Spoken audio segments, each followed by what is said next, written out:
Bismillahirrahmanirrahim. Assalamualaikum warahmatullahi wabarakatuh. Waalaikumsalam warahmatullahi wabarakatuh. Jumpa lagi dengan saya Kang Didang di acara Obrol-Obrol Cafe Mos. Jakarta sekarang dalam keadaan mendung.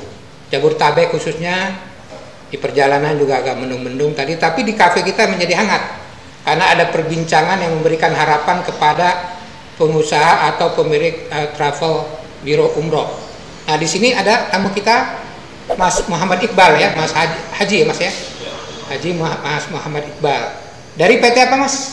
PT Babur Rohmah. Babur Rohmah. Nah, tadi saya udah baca-baca nih Mas sebelum syuting kan, ada kebijakan baru pemerintah untuk pemberangkatan umroh bagi mereka masyarakat Indonesia yang ingin umroh ke Tanah Suci Mekah. Nah, kondisi sebenarnya sekarang seperti apa sih Mas? Ya, kondisi sekarang masih saat ini di Saudi itu kondisinya Indonesia termasuk negara yang sudah diperbolehkan masuk. Ya, walaupun ada beberapa negara yang masih belum boleh. Oh, ada yang dilarang juga ya belum? Ya mungkin kalau di Indonesia kan sudah vaksinnya sudah 50% lebih ya, yang sudah ngikutin aturan pemerintah WHO juga. Dan tapi dengan kondisi saat ini awal mula keberangkatan pasca COVID ini aturan-aturan. Kalau di Indonesia kan aturannya one gate policy itu, termasuk salah satunya harus vaksin minimal lengkap 2 kali. 2 kali, ya. Ya, keduanya juga lewat terbangnya lewat DKI, lewat Jakarta. Ya, oh, seluruhnya harus lewat Jakarta ya? Lewat Jakarta. Oh, nggak bisa lagi misalnya dari Palembang, dari Medan nggak bisa ya? Iya, mereka terbang dulu ke Jakarta. Oh, ya artinya itunya di Jakarta ya? Oke. Saat Terus ini seperti ini. Terus ada proses karantina, ya kan? dari daerah ke Jakarta ada karantina tuh? Ya, berapa hari tuh Mas? Karantina pertama tuh kalau yang dari daerah tuh 2 malam. Oh, 2 malam. Tapi kalau itu disediakan oleh di travel umroh ya? Oke. Nah, itu proses PCR, ya kan, screening dokumen macam-macam. Karena sebelum berangkat itu dicek juga sertifikat vaksinnya, hasil PCR-nya macam-macam. Nah, terus ada proses lagi namanya asuransi, ya kan. Nah, kalau asuransi itu terkait apa? Kecelakaan atau kena COVID itu? Fokusnya asuransi COVID. Oh. Karena kalau kita positif COVID di H-1 itu kan proses visa dan tiket kan sudah berlaku ya, sudah jalan. Nah, kalau tidak ada asuransi kan berat bagi travel untuk mengcover biaya yang sudah keluar. Jadi kalau misalnya calon jamaah sebelum berangkat ini COVID dan harus karantina ulang, di reschedule, hotel di sana juga reschedule, itu kan butuh biaya juga. Dan biaya itu dibantu dengan cover asuransi gitu. Tapi asuransinya juga double asuransi nih di Indonesia di cover, di Saudi juga di cover juga gitu.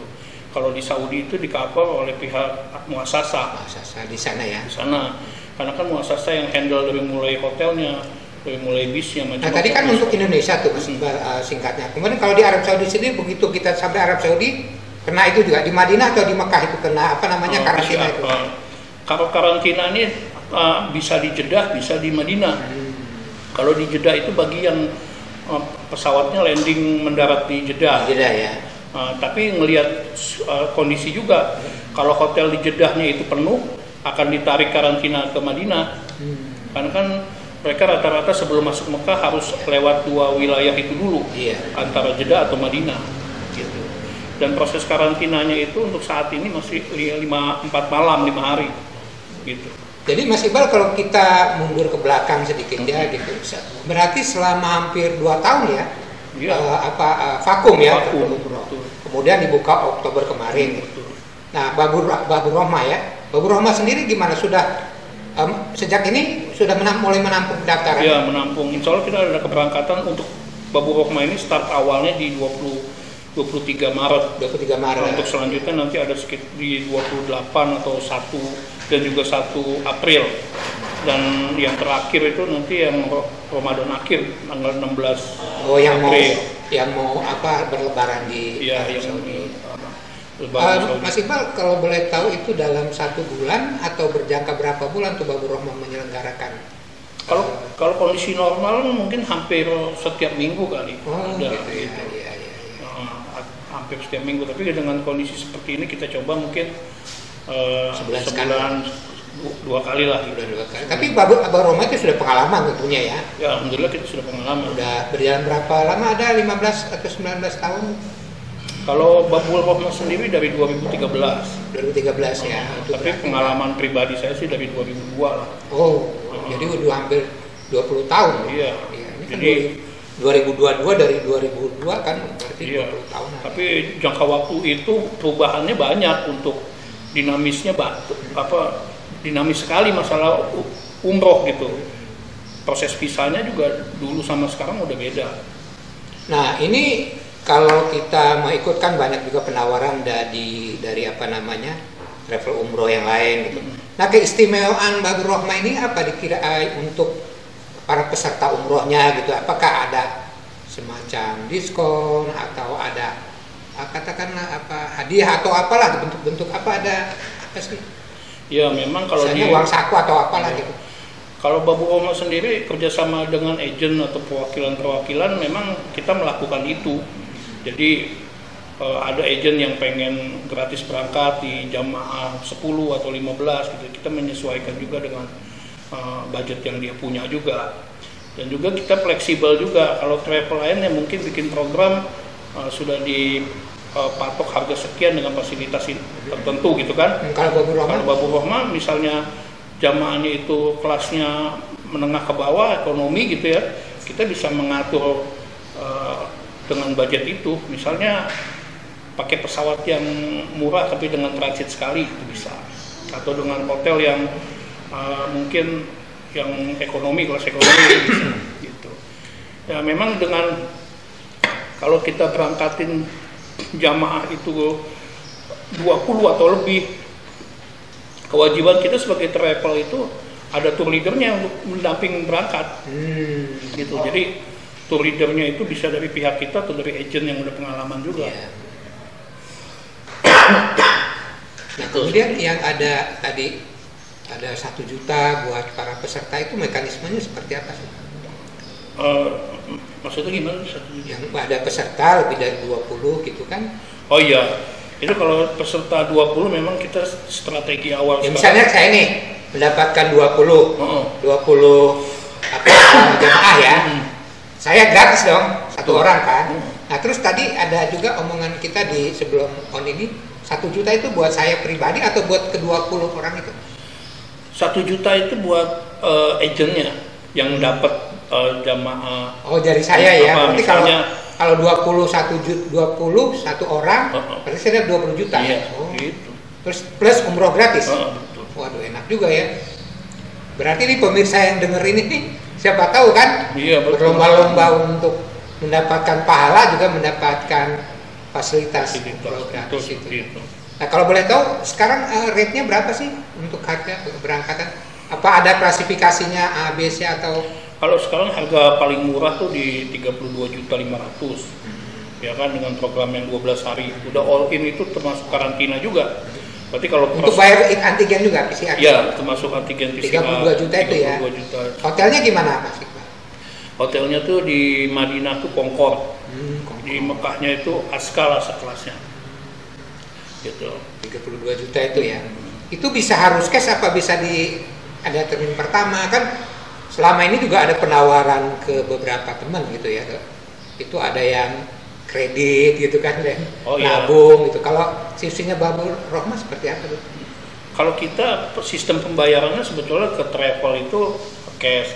Tapi kalau mau dibantu untuk talangan, kita ada temen yang memang fokus di situ, nanti diarahin ke Babur Rohmah. Maksudnya saya punya teman bank syariah untuk bantu dana talangan untuk bisa membantu jamaah yang sistem cicilan. Oh, ada gitu ya? Ada.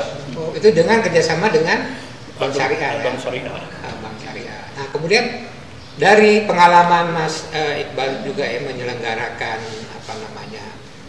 umroh ini, travel umroh, apa sih yang harus dipersiapkan kalau dalam keadaan normal ini kan Omikron ya atau pandemi lah gitu.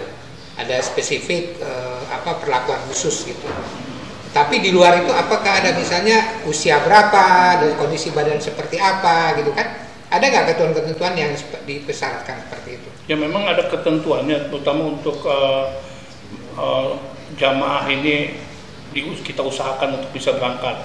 Kita ngelihat kondisi jamaah itu benar-benar memang siap dengan kesehatannya ya. Misalnya orang tua tapi dia sehat bisa berangkat juga, karena memang visa yang dikasih oleh pemerintah Saudi kayak nggak terlepas dari usia juga. Kemarin temen juga ada yang usia 75 tahun ke atas sudah bisa berangkat juga. Tapi kalau dia punya penyakit kronis, kita sarankan nunggu aja dulu beberapa waktu ke depan suasana kembali normal. Kalau yang saat ini sih perlakuan khusus kita sebagai travel ini kita kerjasama oleh klinik besar ya yang bisa hire untuk antigen dan PCR semuanya, yang sudah kerjasama dengan Satgas Covid Peduli Lindungi juga. Jadi seminggu sebelum keberangkatan, 7 hari sebelum keberangkatan, dia tuh di rumahnya nanti kita antigen, gitu kan? Karena kalau misalnya dia sakit kita kasih vitamin dulu, atau misalnya dia terindikasi cenderung ke arah COVID, mudah-mudahan dengan kita support dengan konsultasi dokter yang kita kasih seminggu sebelumnya atau 10 hari sebelumnya, itu bisa pulih sebelum dia berangkat. Jadi ketika nanti hari H-1-nya dia dites, mudah-mudahan bisa negatif gitu. Kembali ke Babur Rahmah ini juga menyelenggarakan haji juga kan? Haji juga, haji juga ya. Kalau haji berapa besaran sekarang Mas Iqbal? Kalau haji tuh harga kursnya tuh 9.500 US dollar. Plus hampir 100 ya? Ya, 130 juta ya. 130 juta ya untuk haji ya. Ya, ada juga haji Puroda tuh, haji yang itu antri itu? Itu antri 6 tahun. Berapa? 6. Udah lama juga. Sekarang antri ya? Iya, sekarang antri. Oke. Mas Iqbal, kalau kita kembali ke pandemi ini ya, kan saya pernah juga baca berita bahwa ada ketentuan dari pemerintah Arab Saudi itu yang menggunakan merek tertentu ya, dari antivirus itu, vaksin itu sekarang berlaku nggak? Kalau nggak salah dulu Sinovac katanya nggak diterima atau gimana? Ya ada juga surat edarannya kalau Sinovac Sinovac itu sekarang bisa juga. Oh, sekarang boleh ya? Boleh juga gitu. Hanya ketentuannya diusahakan itu yang Sinovac itu di booster. Oh, di booster, dia harus 3 kali ya. Tapi kalau dia belum booster, karena kan jangka waktu booster kurang lebih 6 bulan ya. 6 bulan. Suntik kedua ya. Kelemahan, itu nggak apa-apa juga gitu. Hanya memang ada proses karantina nanti di Saudi 5 hari. Gitu. Jadi ketentuannya umum tuh, mau yang vaksin Sinovac atau vaksin Pfizer, Moderna dan Johnson semua di karantina 5 hari semua. Gitu. Nah, bagi mereka yang katakanlah saya nih untuk keberangkatan tanggal berapa ditentukan oleh Babur Rahmah sendiri.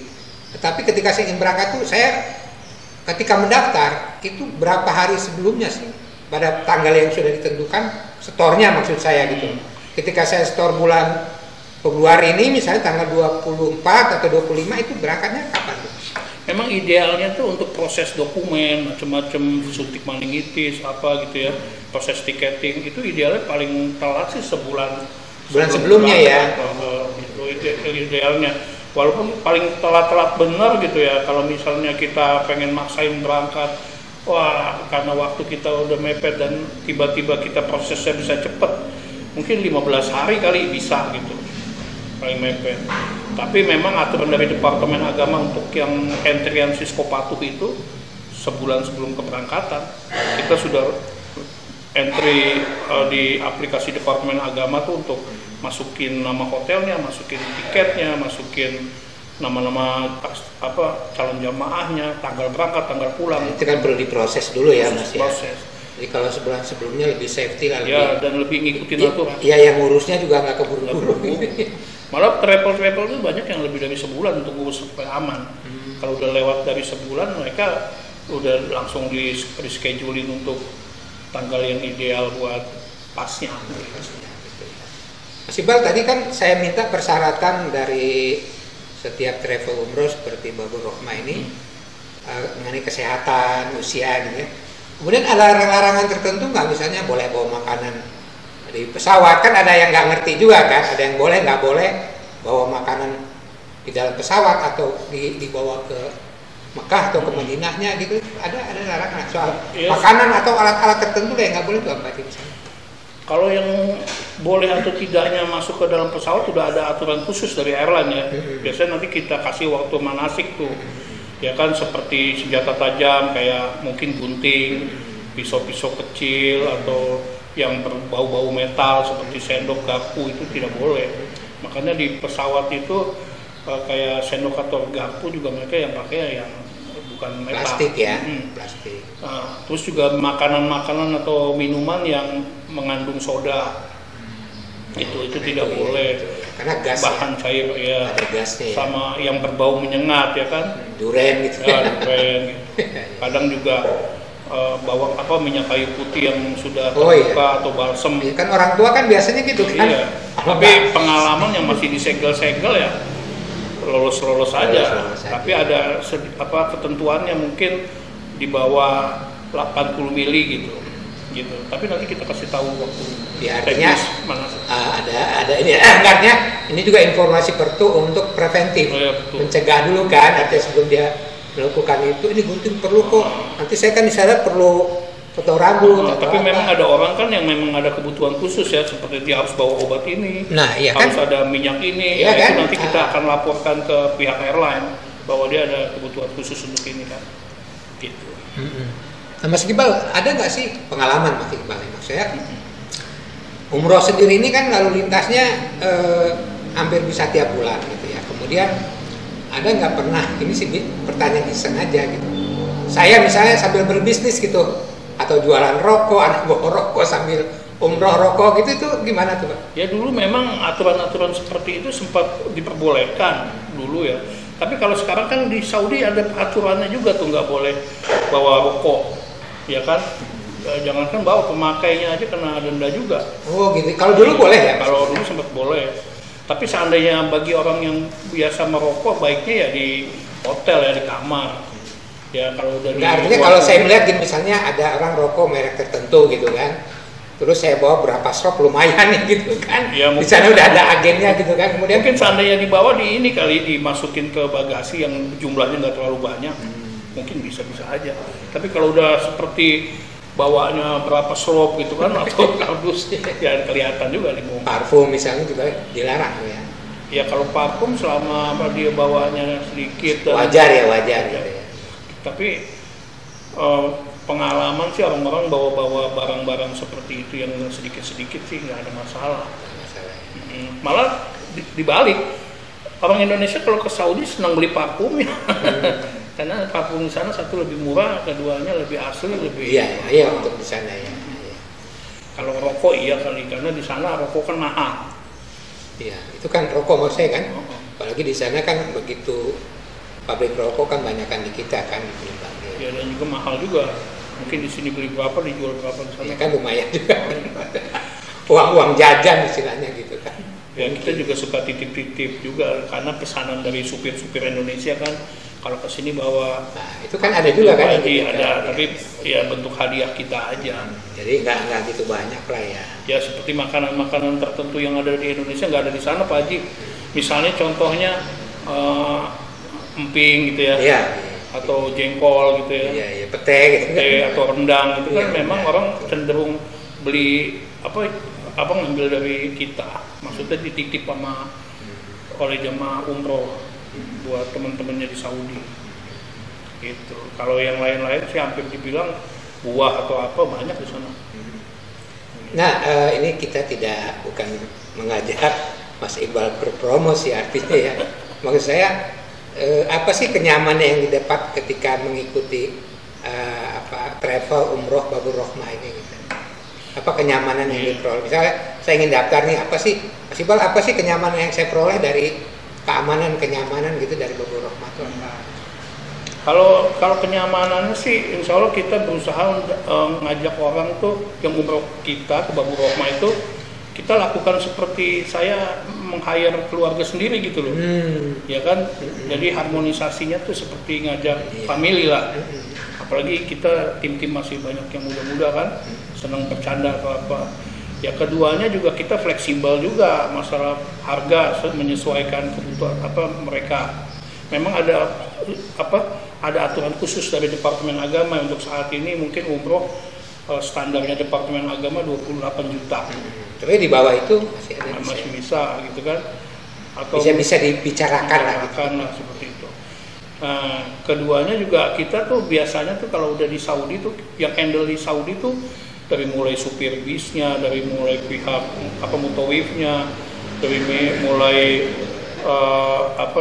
orang cateringnya, itu yang kita ambil emang tenaga kerja Indonesia. Ya harapan kita kan mereka bisa komunikasi aktif. Iya, artinya ketika ada kebutuhan tertentu dia langsung bisa dikomunikasikan. Seperti itu. Menarik nih Mas Iqbal bahwa Baitur Rahmah di samping keamanan juga sudah berpengalaman ya. Sehingga kita sudah tidak ragu lagi kalau kita ingin mengadakan perjalanan umroh, menunaikan ibadah umroh di Arab Saudi menggunakan Baitur Rahmah gitu. Ini alamatnya di mana nih Mas Iqbal? Kalau kantor saya di Pondok Gede, Pak. Oh, di Pondok Gede. Di Jalan Lubang Buaya nomor 18. Oke. Di samping itu ada yang di daerah lain belum? Ya sementara ini yang di daerah-daerah ada di Jambi. Oh, Jambi ada ya? Jawa Timur, ada di Jawa Tengah, ada di Jawa Barat, ada di Kalimantan. Mereka perwakilan kita. Nah, rata-rata itu mereka pernah bekerja jadi tenaga kerja di Saudi lah. Oh iya, jadi mereka memang berpengalaman juga ya. Bagus sih. Nggak, artinya dengan punya pengalaman seperti itu, kebutuhan, larangan, kenyamanan yang dibutuhkan oleh para traveler atau para jemaah umroh ini bisa langsung dikomunikasikan ya sejak awal ya. Juga pendekatan dengan cara kekeluargaan tadi menurut Mas Iqbal. Ya pemirsa, begitulah obrolan kita pada kali ini dengan Mas Iqbal dari Baitur Rahmah Travel Umroh. Jadi Anda jangan ragu lagi ketika ingin mendaftar untuk perjalanan umroh, menunaikan umroh. Aman, nyaman, serta ya kalau soal mahal murah itu relatif ya Mas Iqbal, tetapi semua seperti Mas Iqbal tadi bicara ke saya bisa dikomunikasikan. Misalkan mengenai pembayaran, mengenai harga itu. Begitu juga bisa dikomunikasikan face to face dengan Mas Iqbal maupun dengan pengurus lainnya yang berada di daerah masing-masing tadi ya, yang ada di seluruh Indonesia. Demikian perbincangan kita kali ini di obrol-obrol. Lain kali dengan saya Kang Lidang di sini dengan Mas Iqbal. Terima kasih Mas Iqbal. Terima kasih. Assalamualaikum warahmatullahi wabarakatuh.